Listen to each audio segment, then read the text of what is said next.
Former National Security Advisor Michael Flynn is exonerated by the Justice Department. Democrats insist on continued lockdown with no alternative plan, and Tara Reade speaks out. I'm Ben Shapiro. This is The Ben Shapiro Show.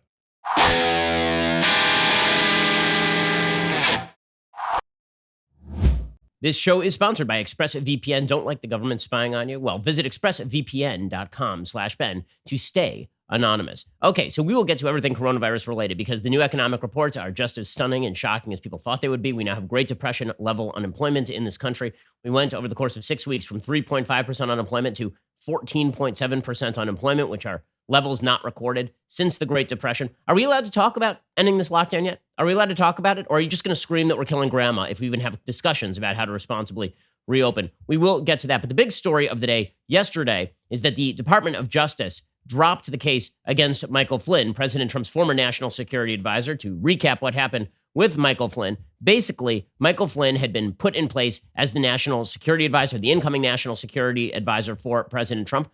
There were fairly significant questions about whether that was a good pick, considering that Michael Flynn was very friendly with Russia Today. He was very friendly with the government of Turkey. There are questions about those sorts of associations. But aside from that, he had a call with Sergei Kislyak, who was the Russian ambassador. That was not illegal. He was the incoming Trump national security advisor. Not illegal for him to talk to Sergei Kislyak. Apparently, he was talking with Kislyak about sanctions with regard to Israel, or UN sanctions with regard to Israel, UN resolutions with regard to Israel. That was happening simultaneous with the Obama administration attempting at the very last minute to basically pull the rug out from under Israel. So he was calling up Kislyak, and they were having a negotiation about all of this.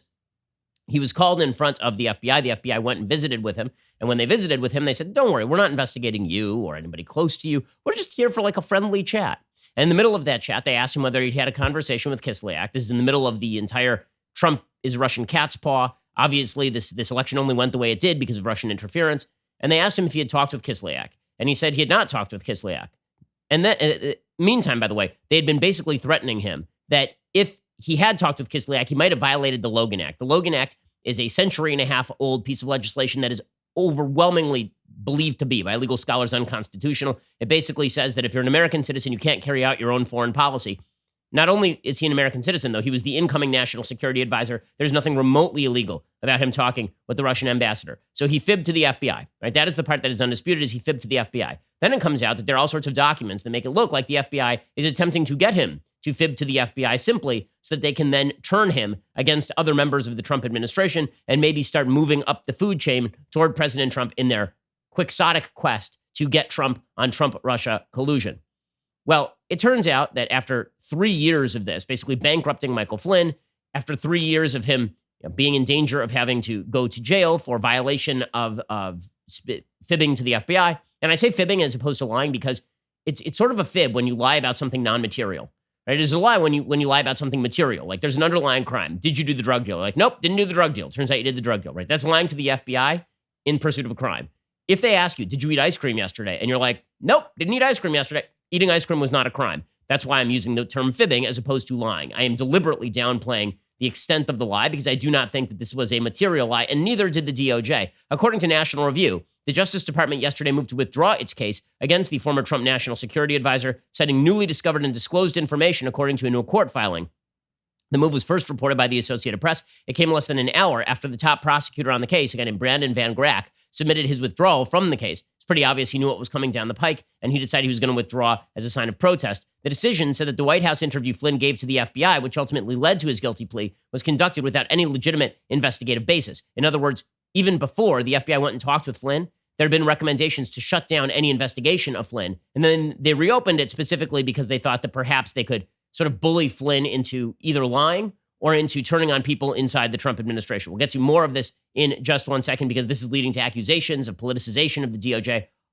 The only thing I can say to that is, have you heard of Janet Reno, the former attorney general under Bill Clinton? Have you heard of Eric Holder? Have you heard of Loretta Lynch? That's not whataboutism. It's just to point out that if this DOJ is politicized, which I think, frankly, this is a less politicized DOJ than anything coming out of the Obama administration, if you're talking about the dangers of a politicized DOJ, you might want to start a little bit earlier than the last 5 minutes. Anyway, we'll get to all that in just 1 second. First, let us talk about the fact that now, with this level of economic uncertainty, You need to be on top of your business. You just cannot afford to not approach your business in granular fashion, particularly when it comes to your data. You need to know everything there is to know about your business. This is why you need NetSuite by Oracle. It's the world's #1 cloud business system. With NetSuite, we give you financials, cash flow, payroll, inventory, and more, all in one place, so you have clear visibility and total control of your business. NetSuite customers have the flexibility to work from anywhere with immediate clarity on critical information directly at their fingertips.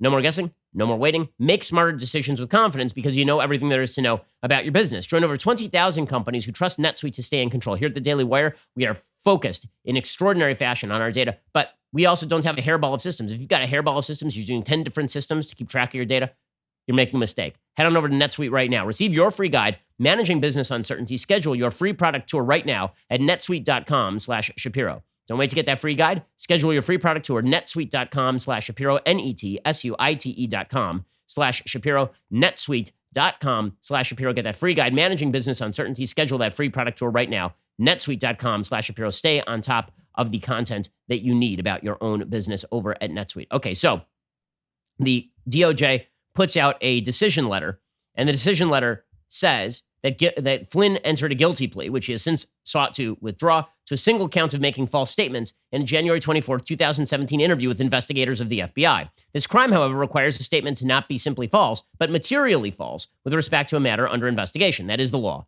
Again, it has to be false with respect to a matter under investigation. The government has determined, pursuant to the principles of federal prosecution, based on extensive review, that continued prosecution of this case would not serve the interests of justice. Materiality, said the DOJ, is an essential element of the offense. Materiality, moreover, requires more than mere relevance or relatedness to the matter being investigated. It requires probative weight, whereby the statement is reasonably likely to influence the tribunal in making a determination required to be made. And they're saying that this is not something that happened. They say, after a considered review of all the facts and circumstances of this case, including newly discovered and disclosed information appended to the defendant's supplemental pleadings, and basically it was only in the last couple of weeks that the government finally turned over to the defense all of these relevant documents, the government has concluded that the interview of Flynn was untethered to and unjustified by the FBI's counterintelligence investigation into Mr. Flynn, a no longer justifiably predicated investigation that the FBI had, in the Bureau's own words, prepared to close because it had yielded an absence of any derogatory information. In early January, the FBI had said, we're going to close this thing.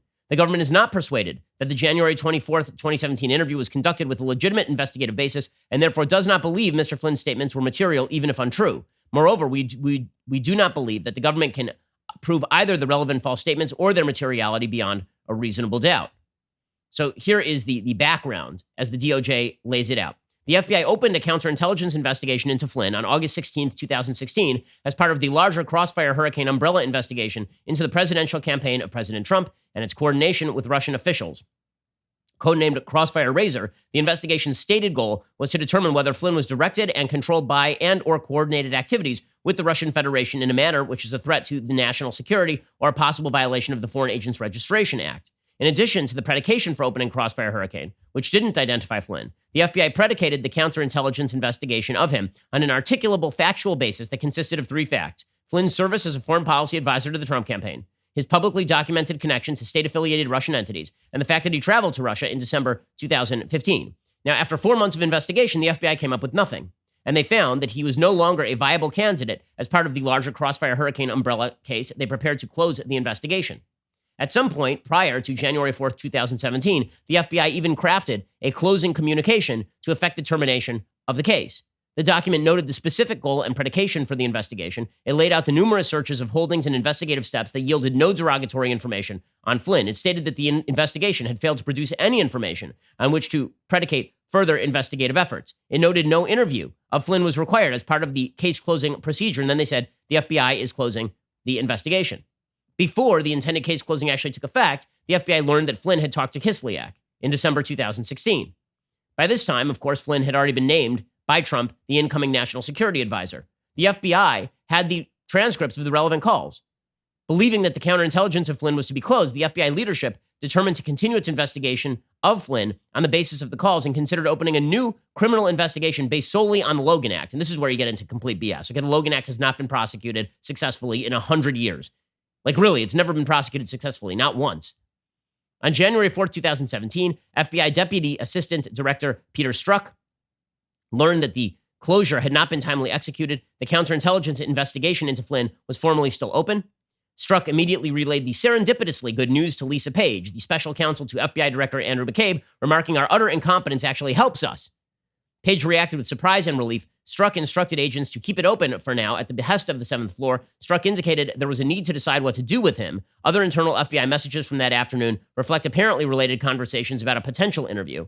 As of January 4th, the FBI kept its counterintelligence investigation into Flynn based solely on his calls with Kislyak. On January 12th, the Washington Post reported those communications between Flynn and Kislyak. The next day, Sean Spicer, spokesperson for the Trump transition, clarified the communications had involved only logistics that seemed to contradict the nature of the calls. And then VP Pence stated in a news interview that Flynn had suggested his conversation with Kislyak did not relate to sanctions. Around that time, FBI Director Comey advised DOJ leadership of its investigation into Flynn, and senior officials at the FBI and DOJ had concerns that the incumbent White House officials' descriptions of Flynn's calls with Kislyak were not accurate. Comey took the position the FBI would not notify the incoming Trump administration of the Flynn-Kislyak communications. Okay, so now what we have is they think that Flynn lied to members of the administration, but they have the transcripts of the calls. So they know that he didn't do anything that actually violated the Logan Act or broke the law, but they're seeing daylight between the Trump administration and Flynn. And this is when you get into, do we want to get Flynn fired so that we can get him to testify against other members of the Trump administration, or do we want to catch him in a lie so that he's consistent with what he has told other members of the Trump administration? And then we can catch him in a lie and we can threaten him so that he'll turn on members of the Trump administration. That seems to be the logic here. Deputy Attorney General Sally Yates and other DOJ officials believed that the incoming administration should be notified, but Comey said no. Yates and another senior DOJ official became frustrated when Comey's justification for withholding the information from the Trump administration repeatedly morphed, vacillating from a potential compromise of a counterintelligence investigation to the protection of a purported criminal investigation. The Deputy Attorney General, DNI, and Director of Central Intelligence Agency all agreed the FBI should notify the incoming Trump administration of what had actually been said on the calls. Comey refused to brief the White House because Comey apparently was just thoroughly convinced that the Russians were playing the Trump administration and he didn't want to tip them off to the fact that an investigation was going on. So Comey should have been fired like forthwith. This is ridiculous stuff from James Comey, who's busy posturing presumably in the woods right now. Matters came to a head January 24th, 2017. This is all the DOJ letter. That morning, Yates contacted Director Comey to demand the FBI notify the White House of the communication. So Yates, who's been sort of dragged through the mud by the Trump administration to a certain extent, Yates actually wanted the FBI to notify the White House. Director Comey didn't return the call. When Comey called her back later that day, he advised her FBI agents were already on their way to the White House to interview Flynn. Yates was flabbergasted and dumbfounded. Other senior DOJ officials hit the roof upon learning of that development, saying an interview of Flynn should have been coordinated with the DOJ. In fact, senior officials at the FBI had been engaged in discussions of how to approach Flynn and whom to notify. On January 21st, 2017, Strzok proposed to Bill Priestap, the FBI's counterintelligence chief, that Flynn should be given a defensive briefing about an investigation under the Crossfire Hurricane umbrella, or alternatively, an interview under light defensive briefing pretext. Strzok noted that the DOJ might direct us to inform the vice president or somebody else, and they didn't want to do that. And they wouldn't explain why they didn't want to tell the Trump administration. On January 22nd, an FBI attorney emailed Strzok and Page that if we usually tell the White House, I think we ought to do what we normally do. Though the official noted that they could be told not to debrief or interview Flynn. In advance of the interview, Comey determined they would go interview Flynn the following day without notifying either the DOJ or the White House. In a December 2018 interview, he said that this was something I probably wouldn't have done or gotten away with in a more organized administration. Okay, then messages between Strzok and Page indicated that Priestap had conducted several conversations with Andy McCabe because he wanted to know why we had to go aggressively doing these things openly. On the morning of January 24th, follow-up messages between Strzok and Page indicated that Priestap brought it up again in front of Comey, and McCabe was frustrated and cut him off. In any event, McCabe called Flynn to arrange the interview. He explained that recent media statements about his contacts with Kislyak merited a sit-down, and they said that they wanted to do this quickly, quietly, discreetly as possible. Flynn was unguarded in the interview. He viewed the agents as allies. When interviewing Flynn, Strzok and the other agent didn't show him the transcripts of the calls, nor did the agents give at any point warnings that making false statements would be a crime. Now, normally, in these sorts of situations, you want to give the person fair warning that they're about to lie, specifically because you already know that they have lied in the past. So you sort of want to put all that out there. They didn't want to do that. The basic idea here was that they were going to essentially catch Flynn out, and then they were going to use him. According to the FBI agent's recollections, when asked if Flynn recalled any conversation in which he encouraged Kislyak not to escalate the situation in response to American sanctions, Flynn responded uncertainly, stating, "Not really, I don't remember. It wasn't don't do anything." Flynn also stated, although it was possible, he didn't recall any conversation in which the ambassador stated that Russia would moderate its response due to Flynn's request. Meanwhile, when asked if he recalled asking countries to take certain actions on that UN vote on Israeli settlements, Flynn explained the conversations were along the lines of where do you stand and what's your position. After the interview, the FBI agents expressed uncertainty as to whether Flynn had actually lied. FBI agents reported to their leadership that Flynn exhibited a very sure demeanor and didn't give any indicators of deception. Both of the agents had the impression Flynn wasn't lying or didn't think he was lying. When Comey was asked, do you believe Flynn lied? Comey said, I don't know. I think there's an argument to be made he lied. It's a close one. On November 30th, 2017, the special counsel's office filed a criminal information against Flynn, charging him with that single count of making false statements. Flynn pled guilty to the offense. Okay, so the question as to the law is whether there is materiality here. They say that it is not just that you have to tell a lie. You have to show that there was materiality to the underlying investigation. In the case of Mr. Flynn, says the DOJ, the evidence shows his statements were not material to any viable counterintelligence investigation, or any investigation for that matter, initiated by the FBI. The FBI had recognized it lacked sufficient basis to sustain its initial counterintelligence investigation. They found no derogatory information on Flynn. The communications between Flynn and Kislyak did not warrant either continuing that existing counterintelligence investigation or opening a new criminal investigation. The calls were entirely appropriate on their face. Flynn never disputed the calls were made. Indeed, Flynn, as former DIA, because he was director of Defense Intelligence Agency, would have readily expected the FBI had known of the calls. In the words of one senior DOJ official, it seemed logical there may be some communication between an incoming administration and their foreign partners. And there was nothing said on the calls to indicate anything inappropriate going on. Also, the FBI knew the content of the calls. With no dispute as to what was said, there was no factual basis for the predication of a new counterintelligence investigation. And they didn't open a criminal investigation based on Flynn's calls with Kislyak predicated on the Logan Act. In fact, they never attempted to open a Logan Act investigation on these grounds. Flynn's communications implicated no crime. Okay, so they decided they're going to let this thing go. And the reason they're going to let this thing go is because, again, there was really no criminal activity here. This has set off an absolute firestorm. The idea here is that Flynn presumably should have been prosecuted because it's unusual for the DOJ, after a guilty plea, to actually just release the person. We'll get to that in just 1 second. First, let us talk about the fact that if you are not actively protecting your data online right now, you are doing something wrong. The fact is that you're used to working at work, and you have IT departments that help you protect your data when you're at work. But now you're working from home, and you're online 24 hours a day. And you know who else is online? Hackers, people who want that information. They want to steal your credit card information. They want to steal information about you, and they want to use it against you. That's why even at home, I never go online without using ExpressVPN. ExpressVPN makes sure your ISP cannot see what sites you visit. Instead, your internet connection is rerouted through ExpressVPN's secure servers. Each ExpressVPN server has an IP address that's shared among thousands of users, which means everything you do is anonymized. It can't be traced back to you. ExpressVPN also encrypts 100% of your data with best-in-class encryption, so your information is always protected. Use the internet with confidence from your computer, tablet, or smartphone. ExpressVPN has you covered on every device. You simply tap one button, and you are now protected. So, protect your online activity today with a VPN I trust to secure my privacy. Visit my special link, expressvpn.com/Ben. You're doing something dumb if you don't. And when you use my special link, expressvpn.com/Ben, you get an extra 3 months free on a 1-year package. That's expressvpn.com/Ben. expressvpn.com/Ben to learn more. Go check them out right now. expressvpn.com/Ben. Okay, so the Flynn release has basically set off a firestorm. The idea here is that Bill Barr, the Attorney General, is doing something deeply, deeply terrible because he's going back on the DOJ's initial prosecution of Flynn or threat of prosecution of Flynn to get him to bargain to a plea deal. Right? He originally pled guilty back in 2017, and now they're abdicating, basically. They're just getting rid of the case. And so people are mad about it. Julie O'Sullivan, former federal prosecutor who teaches criminal law, says, I've been practicing for more time than I care to admit. I've never seen anything like this. The case against Flynn was originally brought about by the office of the former special counsel, Robert Mueller. It had become a political cause for Trump and his supporters.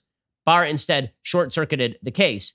On Thursday, Timothy Shea, the interim U.S. attorney in the District of Columbia, told the judge overseeing the case the prosecutors were withdrawing it. That's because the department could not prove to a jury that Flynn's admitted lies to the FBI were material.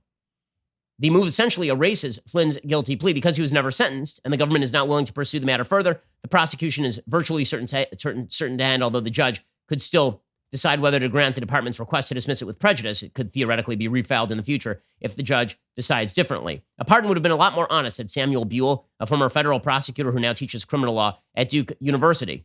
Buell says the law regarding what counts as material is extremely forgiving to the government. The idea is that law enforcement is permitted to pursue criminal theories of criminality and to interview people without having firmly established there was a crime first. Yeah, but if you just like 5 seconds ago said you were dismissing the entire investigation against somebody, and then you are just relieved that it's still technically open so that you can try to, basically they're trying to flip Flynn against other people in the Trump administration because here's the bottom line. It looks like there were people, including Comey, inside the DOJ and the FBI at the time who were firmly convinced that Trump-Russia collusion had happened, and now it was just a matter of raising the evidence so as to go get Trump.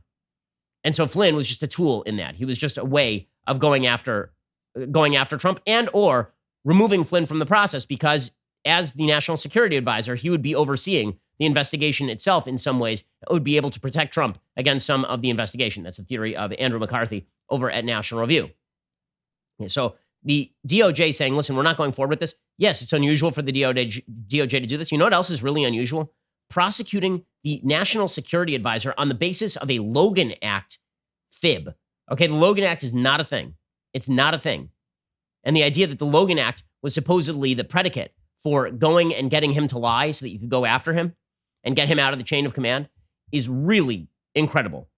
It does undermine faith in the institution in the first place. I mean, the fact that they went forward with something like this on the basis of your incoming national security advisor talked with the Russians and then didn't tell everything in the call to Vice President Pence, and that this is a material lie in a criminal case. Good luck with that in court, number one. But beyond that, the fact that this was being carried out by holdovers from the Obama administration does not exactly create a level of trust.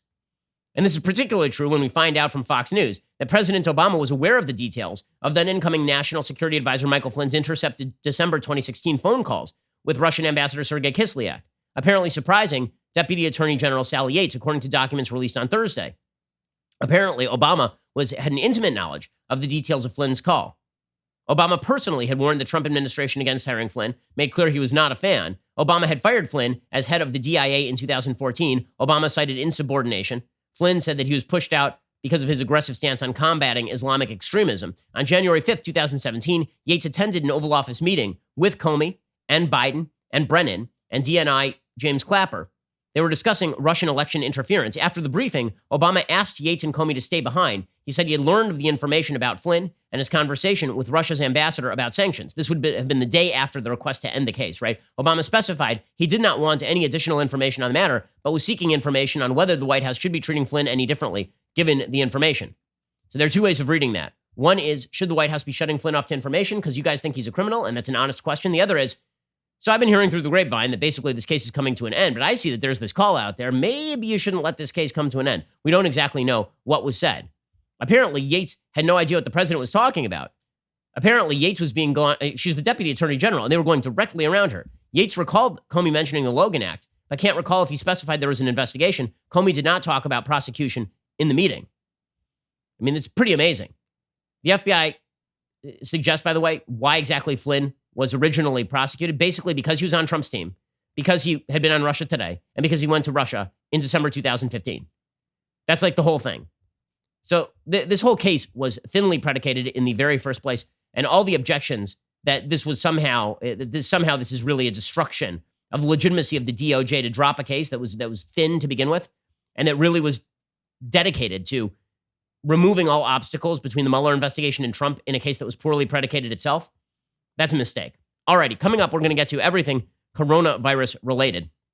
We'll get to that in just 1 second. First, let us talk about your sleep quality. So I will admit to you that this is a very stressful time for everybody. And also, when you are home with your kids, that means that you just are not getting enough hours of sleep. My kids are going to bed too late. They're waking up too early. When I'm on the Helix Sleep mattress, however, those are moments of heaven. Helix Sleep, a mattress made just for me. Helix Sleep has a quiz and takes just 2 minutes to complete, matches your body type and sleep preferences to the perfect mattress for you. Whether you are a side sleeper or a hot sleeper, whether you like a plush or a firm bed, with Helix, there's no more confusion and no more compromising. Helix Sleep is rated the #1 mattress by GQ and Wired Magazine. CNN called it the most comfortable mattress they've ever slept on. Just head on over to helixsleep.com/Ben, take their 2-minute sleep quiz. They will match you to a customized mattress that will give you the best sleep of your life. They've got a 10-year warranty. You have to try it out for 100 nights risk-free. They'll even pick it up for you if you don't love it, but you will. Helix is offering up to $200 off all mattress orders right now for my listeners. Again, $200 off at helixsleep.com/Ben. That is helixsleep.com/Ben. Go check them out. right now. 10-year warranty, tried out for 100 nights risk-free, $200 off. I mean, does it get better than that? HelixSleep.com/Ben for a mattress personalized to you. Really is an amazing mattress. HelixSleep.com/Ben. Alrighty, so meanwhile, the coronavirus situation continues to develop in incredibly, incredibly foolish ways. And when I say that it's developing in incredibly foolish ways, what I mean is it is now clear that we have flattened the curve as much as we are going to flatten the curve with these lockdowns. So you've been hearing all sorts of basically media lies about the elevation of cases. Oh, we're not locking this thing down. New York's starting to decline, but everywhere else is not starting to decline. Okay, you can't do it the way the media is doing it. They're doing an absolute number of cases rising outside of New York. Okay, here's an actual chart showing the number of daily positives declining as a percentage of the actual test. That is the question, right? If you take a look at the daily positives declining chart from Scott Gottlieb, that's the one I want, right? The U.S. daily positivity rate over time is declining. So what you see here is that there was a sharp rise between basically March 13th and April 10th or so, which makes sense because those are the 2 weeks following lockdown. So the infection is still running rampant, and you're starting to see the testing increases, and you're starting to see people testing positive more often. And now you're starting to see a fairly sharp decline to the point where we are now, in terms of daily positivity test rate, we're now down around 10%. We're up at about 20%, so it's been halved. So that's a pretty solid flattening of the curve that has happened right there. And then, so what this raises the question of is what exactly are we attempting to do now, right? We've locked it down, right? We had the lockdown, we flattened the curve. And in flattening the curve, we completely flattened the economy. The economy has completely flatlined. Layoffs have now topped 33 million in the United States, 33 million. The unemployment rate in the United States is now 14.7%. These are Great Depression levels of unemployment. JP Morgan is suggesting it will take 10 years for the economy to recover the jobs that it lost just in the last month and a half alone. Okay, are we allowed to discuss risks and trade-offs anymore? Are we allowed to do that now? Or are we going to continue to do this routine where if we talk about opening up at all, then we're killing grandma?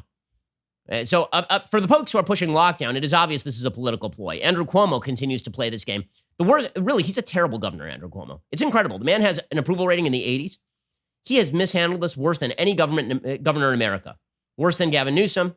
Worse than any of the Republicans who are brought under scrutiny. Ron DeSantis is riding in the mid-50s right now. Ron DeSantis handled this way better than anybody else.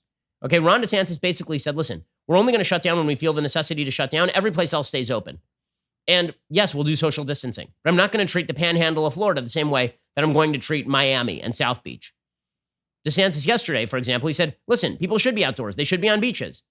As long as they're staying away from each other, there's no evidence of outdoor transmission.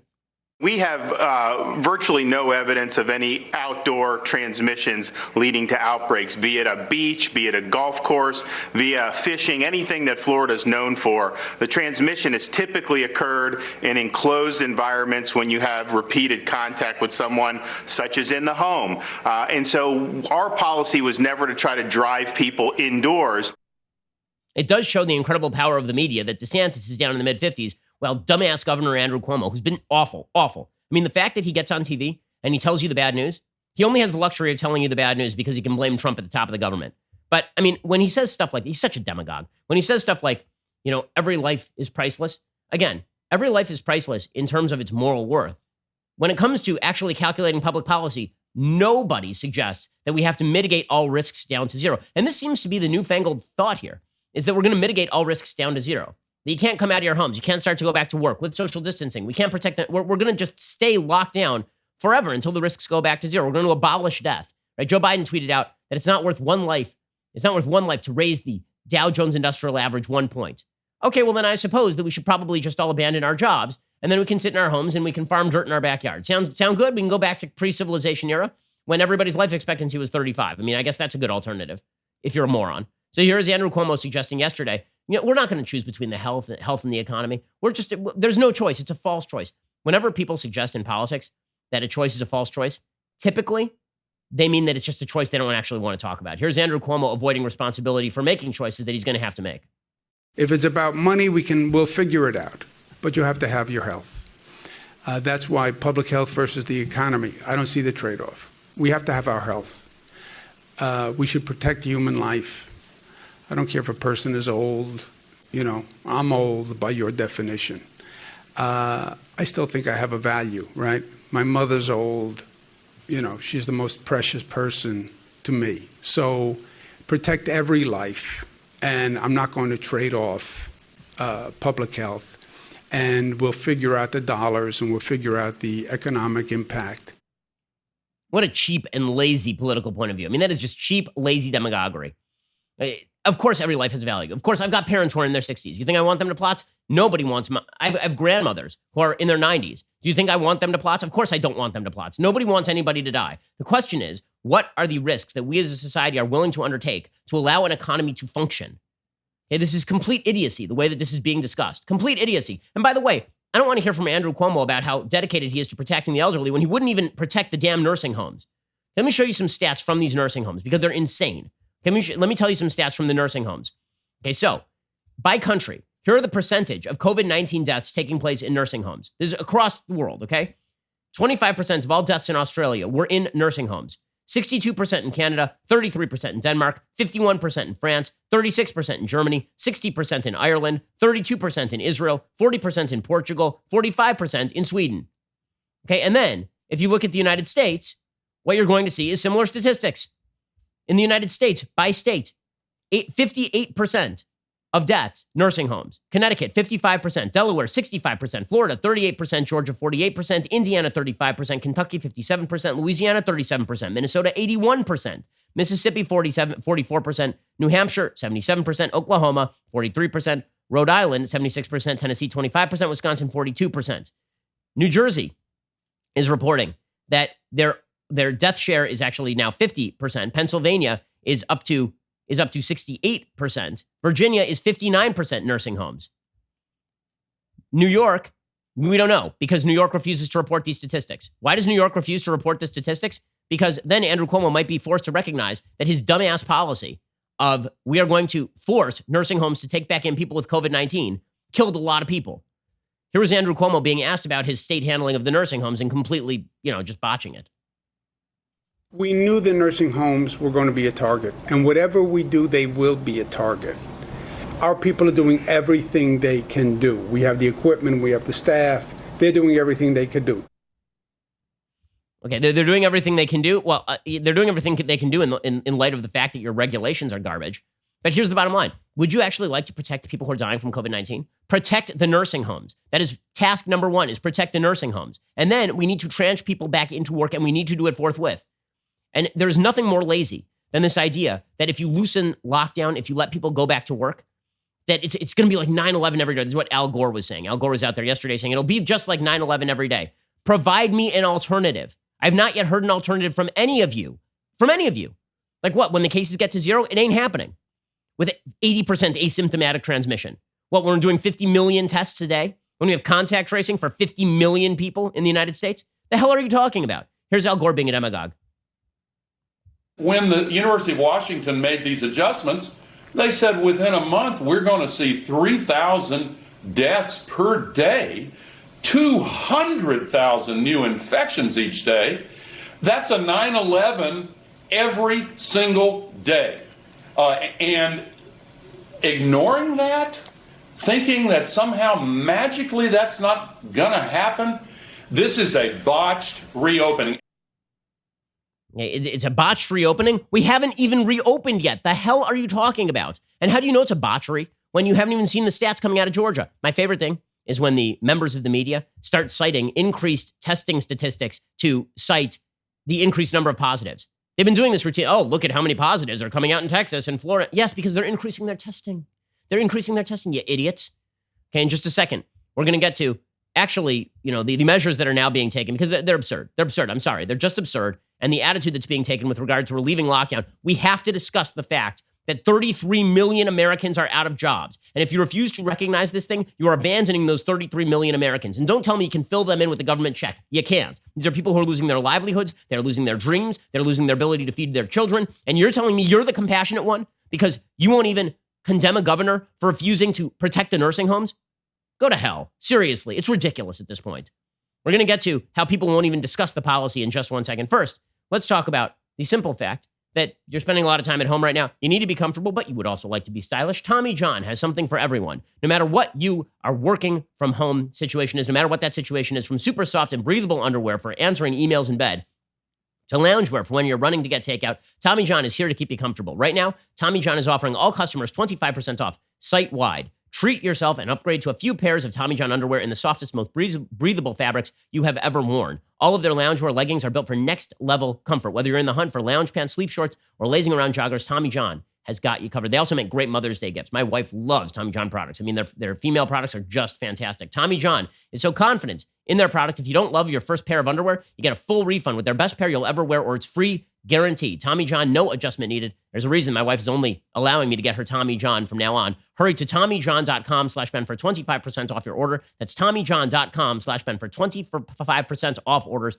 TommyJohn.com/Ben. See site for details. It's a great deal for the best pair of underwear on the market and all the rest of their loungewear, which is also fantastic stuff. Go check out TommyJohn.com/Ben right now. All right, we're going to get back into the politics of lockdown in just 1 second, because it is fairly obvious that there are a lot of people who are basically comfortable with lockdown because what they would like more than anything else is to completely recraft American life. You're starting to see this from members of the Democratic Party. Ayanna Pressley and Rashad Robinson have a piece over at USA Today basically suggesting just this. San Francisco has a few measures of its own. All of this is craziness. We'll get to it in a second. First, it is that glorious time of the week when I give a shout out to a Daily Wire member. Today, it is Linda Morgan on Twitter. She's doing quarantine schooling right. In this picture, Linda's husband is diligently helping their happy son with his schoolwork while holding the world's greatest beverage vessel in one hand and a second glorious tumbler resting on the computer desk. That is the way to do it. The caption reads, "Real Daily Wire, when both your parents are teachers, there is no relief from home learning. Thank goodness for the refreshing taste of leftist tears. Hashtag leftist tears tumbler. Hashtag Daily Wire. Hashtag it's got electrolytes." True. Fantastic. His test scores will improve twofold with 2 times the tumblers. Thanks for the pick, Linda. Keep up the good work. Now is also a good time to tell you about the Daily Wire's newest, most exclusive membership tier, the All Access Insider. The All Access Insider membership tier is our premium level of membership. All Access members get all the benefits of our other membership tiers. You get that ad-free website experience, all of our live broadcasts, our show library, including the mailbags, the full 3 hours of the Ben Shapiro Show with the dedicated editorials from me. But you also get other amazing benefits, including the Leftist Tears Tumbler. You also get to join the live exclusive online Q&As, our Daily Wire new discussion feature, available on both the website and the app. Also, you get to participate in our extraordinarily popular All Access Live. That is our brand new show that we've been doing every single day. One of our hosts every single day will hang out with you, 8 p.m. Eastern, 5 p.m. Pacific. I'm on tonight. Who knows what craziness will ensue? Will I play tunes on my face? Will I whistle for you? Will I flex my, who knows? It could get crazy, guys. Will I dress up as Darth Vader? Who knows what insanity will ensue? Head on over to dailywire.com/subscribe to join Daily Wire's All Access Club with a new membership or an upgrade. Get 10% off with coupon code Shapiro. That is dailywire.com/subscribe. See you there. You're listening to the largest, fastest growing conservative podcast and radio show in the nation.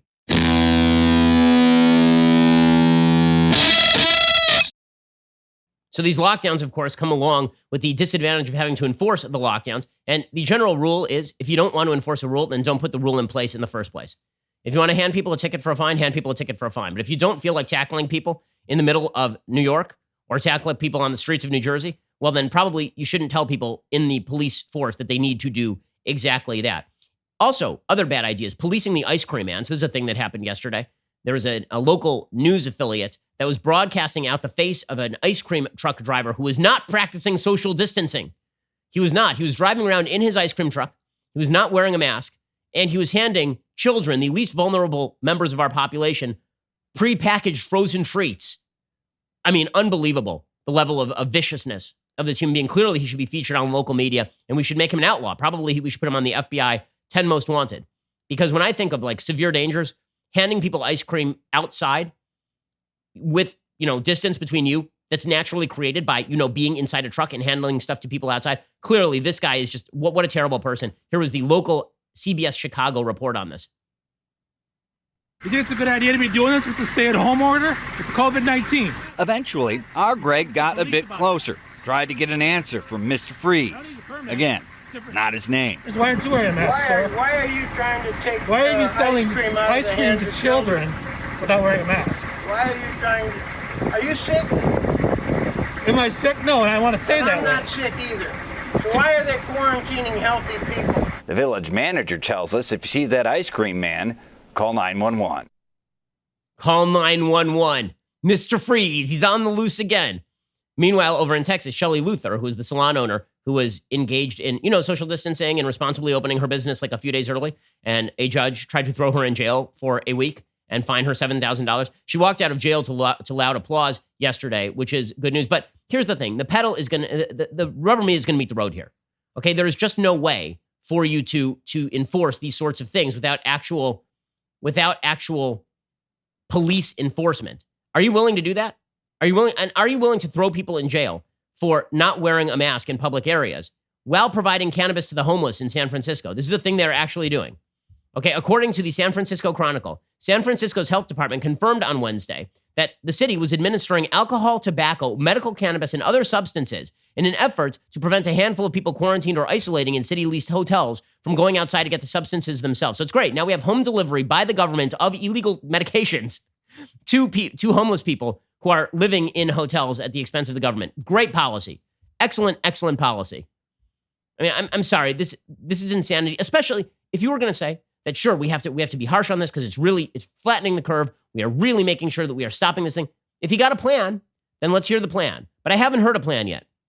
So yesterday, I briefly discussed the fact that there is no actual plan here, that we were told to go into lockdown, and don't worry, guys, there would be a plan. And then it turns out the plan doesn't exist. And the reason the plan doesn't exist is because we don't actually know what's going to happen over the course of the next year. Right? We have a series of models, and they tell us what's going to happen 1 month out. But this is basically irrelevant. It's basically irrelevant what's going to happen 1 month out, because we know that if people leave lockdown, there will be an additional number of infections. That is just a thing that is going to happen. So yesterday, I actually put together in colorful fashion the chart of what I'm talking about so you can see exactly to what I am referring. Okay, so here's the chart.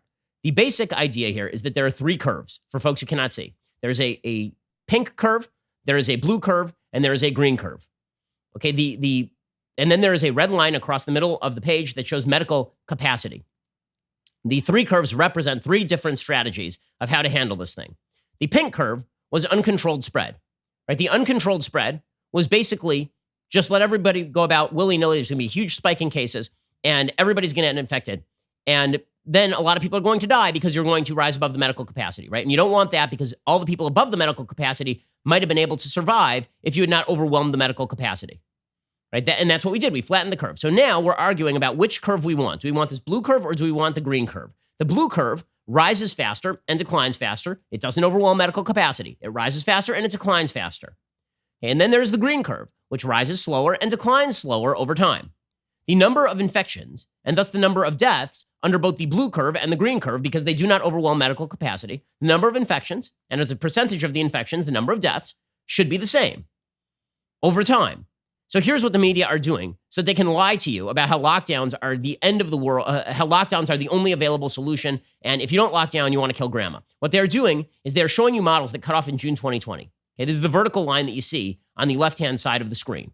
Okay, that vertical line says June 2020. Now, if you cut off the screen in June 2020, what you would see is a huge number of cases and therefore deaths under the blue strategy, right? Which is make sure that people in nursing homes are taken care of, make sure that elderly people stay home, make sure that there is some form of social distancing specifically for people who are most vulnerable, but everybody else, if you want to go to a ball game with a bunch of 20-year-olds and then there's some infections, in all likelihood you will be fine because the odds of you getting really sick are really low.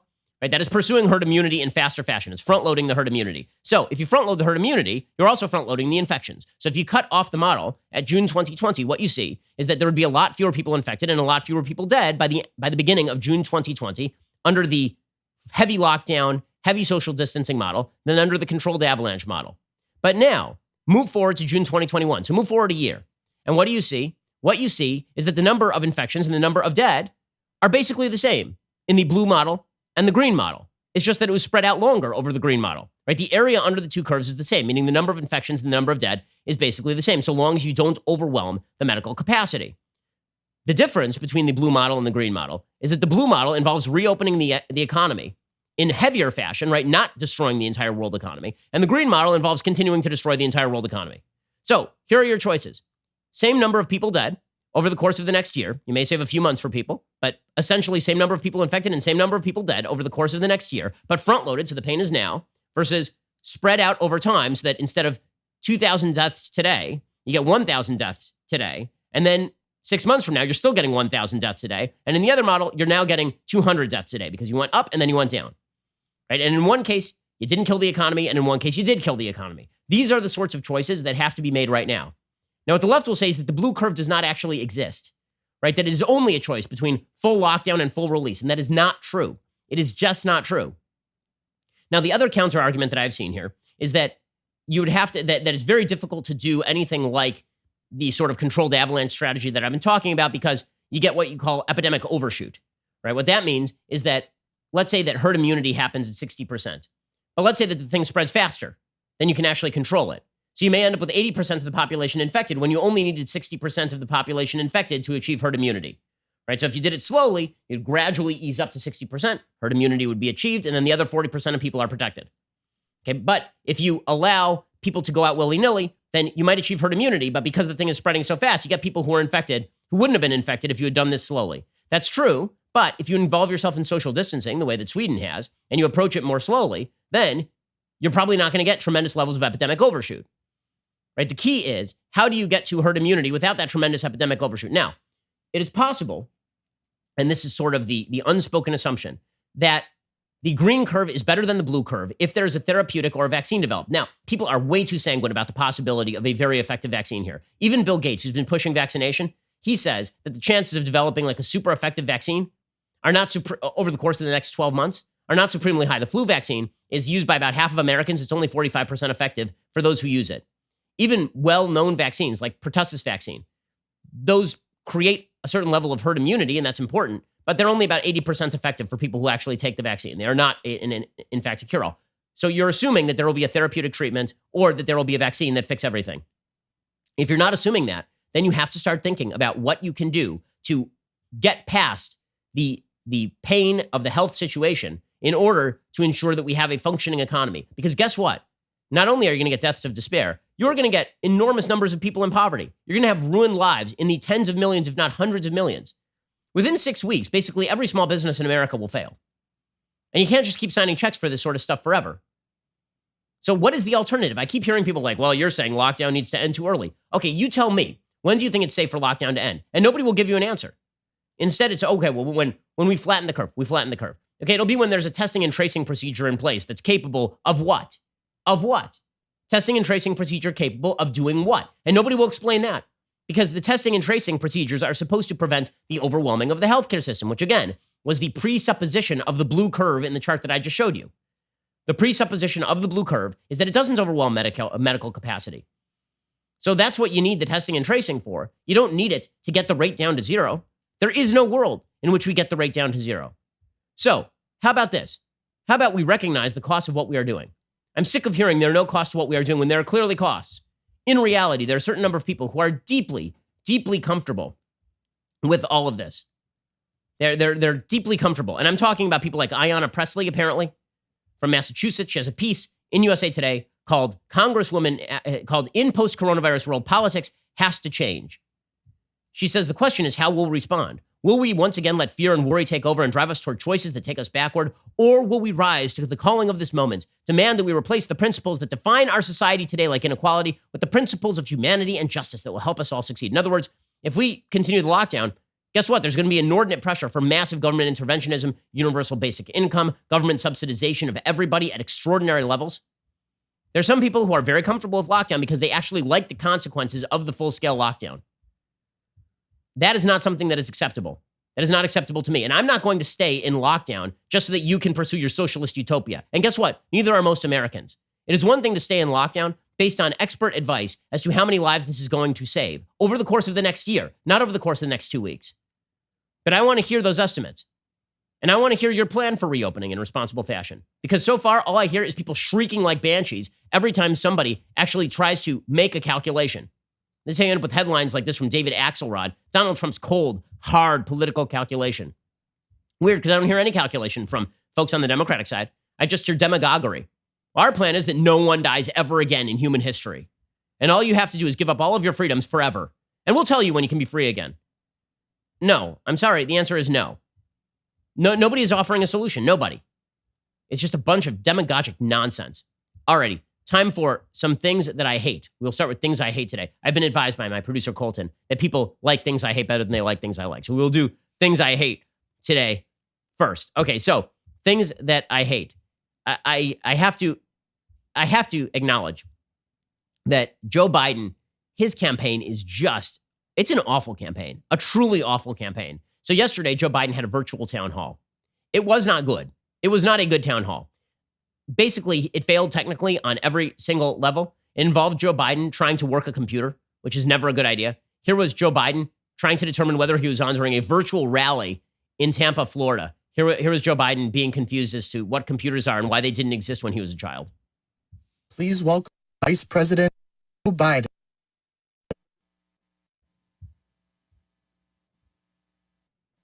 That's that. Okay, guys, that is not us. Those cutouts there, that's not our technical fault. That is his technical fault, and the thing was glitching, and he didn't know whether he was on, and he's somehow like sitting in the back of the room, and then he sort of randomly approaches the camera.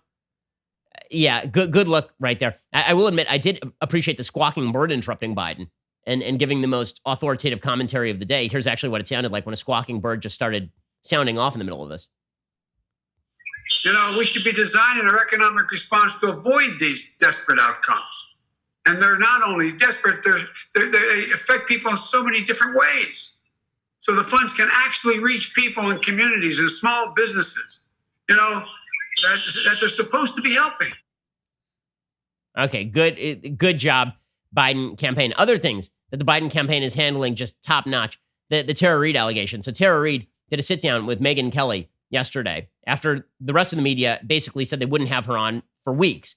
And then finally they said they wanted to have her on. And she was like, you know what? After you rejected me for weeks, I'm going to go no on that. And maybe I'll go over to somebody who at least is going to be somewhat more sympathetic to allegations of sexual assault. So here was Tara Reade yesterday calling for Joe Biden to drop out of the race. If he's watching this, what do you want to say to him? I want to say, you and I were there, Joe Biden. Please step forward and be held accountable. You should not be running on character for the President of the United States. You want him to withdraw? I wish he would, but he won't, but I wish he would. That's how I feel emotionally. Do you want an apology? I think it's a little late. Okay, and then Megyn Kelly asks Tara Reade if she'll take a polygraph, and here was Tara Reade's answer. They also point out that she took a polygraph controlled by someone on her team. Is that something you want to do? I'm not a criminal. Joe Biden should take the polygraph. What kind of precedent does that set for survivors of violence? Does that mean we're presumed guilty and we all have to take polygraphs? So I will take one if Joe Biden takes one. But I'm not a criminal. Okay, so the reality is she should say, sure, I'm happy to take a polygraph, right? I have serious doubts as to Tara Reade's credibility here. I've been saying this for a while, but I had serious doubts as to Christine Blasey Ford's credibility. Like, I think serious questions should be asked of anybody who alleges something as serious as a full-on sexual assault. The difference is Democrats don't feel the same way. There is certainly more contemporaneous evidence that Tara Reade actually even worked for Joe Biden and made complaints about Joe Biden than there was with Christine Blasey Ford. According to the Merced Sun-Star, taking this apparently from the Washington Post, a court document from 1996 shows former Senate staffer Tara Reade told her ex-husband she was sexually harassed while working for Joe Biden in 1993. The declaration, I guess it was exclusively obtained by the Tribune in San Luis Obispo, California, does not say that Biden committed the harassment. It doesn't mention Reade's more recent allegations of sexual assault, but the divorce records do say that there was a, quote, problem she was having at work regarding sexual harassment in U.S. Senator Joe Biden's office. So obviously, she was making allegations of something having happened in Joe Biden's office way back when. Now, what's hilarious is the reaction by Democrats to all of this, totally hypocritical and absurd.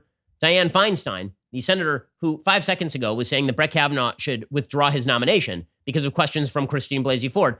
Now she says that the Kavanaugh situation is totally different. She says Kavanaugh was under the harshest inspection we give people over a substantial period of time.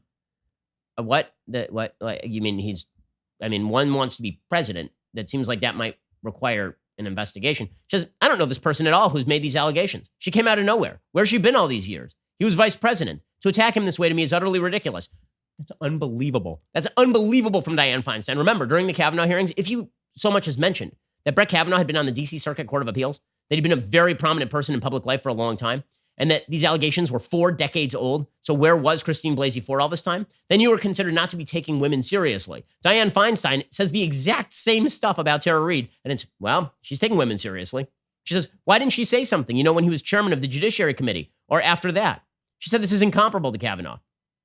And then meanwhile, Senator Amy Klobuchar was asked about this. She says about Biden, he's been forthright. He's answered the questions respectfully. I'm proud to support him. Asked if she believes Reid, she said, I think he's answered all the questions. He's made clear he supports her right to come forward. Asked about criticism, Democrats to have a double standard, Klobuchar didn't answer and walked into an awaiting car, which of course is exactly what you would expect from the Democratic Party. I mean, just astonishing stuff. So the Biden campaign has problems of its own, which is why the Democrats are basically pinning their hopes on the notion that Trump completely botched the handling of coronavirus. They're hoping that the economy isn't going to recover very fast.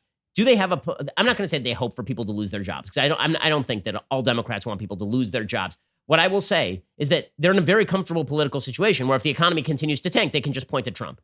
It's very comfortable politically to be in a position where you can say, if you release us from lockdown, then if one life is lost, it's on you. And also, lockdown is killing the economy. That's Trump's fault. And the same exact people who are saying that this new Great Depression is brought on by Trump are saying that if we relieve the depression by letting people go back to work, then Trump will be killing people. So they've set up an absolute catch-22 for anybody who actually wants to mitigate risk to life while also ensuring that the economy doesn't full-on die. That's gonna have to be the tent peg upon which they build their entire superstructure here, because Joe Biden does not have a campaign that is worthy of note. I mean, it's just a terrible, terrible campaign. Okay, time for a quick thing that I like. So things that I like today. There's a good book that I recommended on yesterday's radio show by Brad Meltzer. It's called The Lincoln Conspiracy. It's basically a historical thriller about the secret plot to kill Abraham Lincoln the first time. There's a pretty sophisticated plot to kill President Lincoln right after he had been elected. And not the one that's where he actually died. There was one way before that. The book is really good. Brad Meltzer is terrific. I've recommended a bunch of his books on the program before. I really recommend this one. It's a great kind of interesting and uplifting read at a time that is neither interesting nor uplifting. So go check out Brad Meltzer with Josh Mensch, The Lincoln Conspiracy, the secret plot to kill America's 16th president and why it failed. Okay, other things that I like today. So it is good news that the 2 Georgia men who killed Ahmaud Arbery, I'm not sure how to pronounce his name, unfortunately, Ahmaud Arbery, they were arrested Thursday night on charges of murder. That was 2 months after the killing took place on February 23rd. They should have their day in court. We should see all the evidence. The fact that for 2 months no arrest was made is an indictment of the criminal justice system in Georgia, which seems to me, people are saying it's based on race. I think it's just quite as possible it was based on chumminess between the people who committed the shooting, Gregory McMichael and Travis McMichael, and local law enforcement. This of course has generated all sorts of national intensity. It should generate national intensity, and it's a good thing that this is going to go before a grand jury. It should have gone before a grand jury long ago. Alrighty, so we'll be back here later today with 2 additional hours of content. Otherwise, try to have a relaxing weekend as one day bleeds into the next endlessly, as weekdays and weekends become one long period of miasmatic waiting. Otherwise, we'll see you here on Monday. Try to relax. Get on that Helix Sleep mattress. Try to get yourself a few moments of relaxation with those Bolin brand sheets. Go check it out and enjoy yourself. This is The Ben Shapiro Show. The Ben Shapiro Show is produced by Colton Haas, directed by Mike Joyner, executive producer Jeremy Boring, supervising producer Mathis Glover and Robert Sterling, assistant director Pavel Wydowski, technical producer Austin Stevens, playback and media operated by Nick Sheehan, associate producer Katie Swinnerton, edited by Adam Sayevitz. Audio is mixed by Mike Coromina. Hair and makeup is by Nika Geneva. The Ben Shapiro Show is a Daily Wire production. Copyright Daily Wire 2020. The Matt Walsh Show, it's not just another show about politics. I think there are enough of those already out there. We talk about culture because culture drives politics and it drives everything else. So my main focuses are life, family, faith. Those are fundamental, and that's what this show is about. I hope you'll give it a listen.